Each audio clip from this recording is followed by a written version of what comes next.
বহুল আলোচিত e commerce প্রতিষ্ঠান ই-অরেঞ্জ ও পেমেন্ট গেটওয়ে সফটওয়্যার শপ লিমিটেডের কর্ণধাররা গ্রাহকের ৩৫৭ কোটি ৯৫ লাখ টাকা আত্মসাৎ করেছেন। এটি প্রাথমিকভাবে প্রমাণিত হওয়ায় ই-অরেঞ্জের অন্যতম কর্ণধার বরখাস্ত হওয়া পুলিশ পরিদর্শক শেখ সোহেল রানা সহ ১২ জনকে অভিযুক্ত করে মানি লন্ডারিং প্রতিরোধ আইনে অভিযোগপত্র জমা দিয়েছে পুলিশের অপরাধ তদন্ত বিভাগ।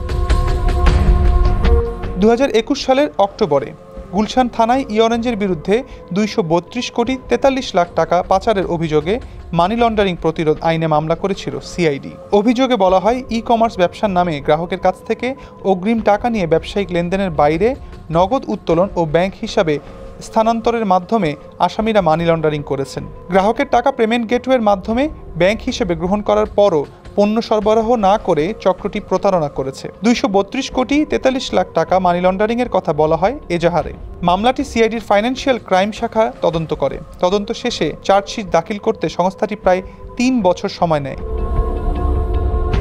তদন্ত কর্মকর্তা সিআইডির ফাইন্যান্সিয়াল ক্রাইম শাখা থেকে সদ্য বদলি হওয়া পুলিশ পরিদর্শক জিল্লুর রহমান সমকালকে বলেন, এজাহার নামীয় আসামি ছিল ৫ জন, তবে তদন্তে আরও ৭ জনের সংশ্লিষ্টতা পাওয়া যায়। অভিযুক্তদের বিরুদ্ধে ৩৫৭ কোটি ৯৫ লাখ টাকা আত্মসাতের ঘটনা প্রাথমিকভাবে প্রমাণিত হওয়ায় গত রোববার আদালতে চার্জশিট দেওয়া হয়েছে।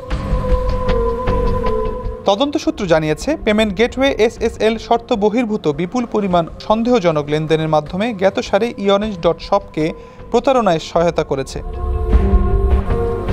এদিকে মামলার পরপরই ই-অরেঞ্জের পৃষ্ঠপোষক ঢাকার বনানী থানার সে সময়ের পরিদর্শক শেখ সোহেল রানা ভারতে পালিয়ে যান। প্রতারণার খবর সামনে আসার পর সোহেল রানাকে বনানী থানার পরিদর্শক পদ থেকে সাময়িক বরখাস্ত করা হয়। পুলিশের চাকরির আড়ালে তিনি ই-অরেঞ্জ শপ পরিচালনা করতেন। ভারতে অবৈধভাবে অনুপ্রবেশের অভিযোগে দেশটিতে গ্রেপ্তার হন তিনি। অবৈধ অনুপ্রবেশের অভিযোগে গত বছরের ২৩ ফেব্রুয়ারি তাকে সাজা দেন আদালত। পরে জামিন পেয়ে আত্মগোপনে চলে যান তিনি। তাকে ভারত থেকে দেশে ফেরানোর বিষয়টি এখনও প্রক্রিয়াধীন। ২৫০টিরও বেশি ডিজাইন অপশন নিয়ে ওয়ালটন স্মার্ট ফ্রিজ, বোঝে আপনার প্রয়োজন। সোহেলের বিরুদ্ধে ঢাকায় ৯টি মামলা রয়েছে। জানা যায়, করোনা মহামারীর সময় বিভিন্ন ই কমার্স প্রতিষ্ঠানে তৎপরতা বেড়ে যায়।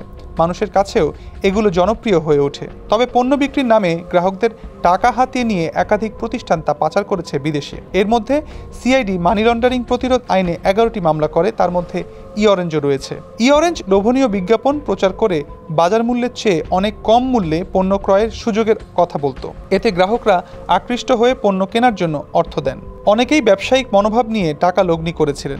প্রথম দিকে নির্ধারিত সময়ের মধ্যে গ্রাহককে পণ্য সরবরাহ করা হতো। এতে কিছু গ্রাহক সাময়িকভাবে লাভবান হয়েছেন। পরে আরও লাভের আশায় আরও পণ্যের অর্ডার দেন।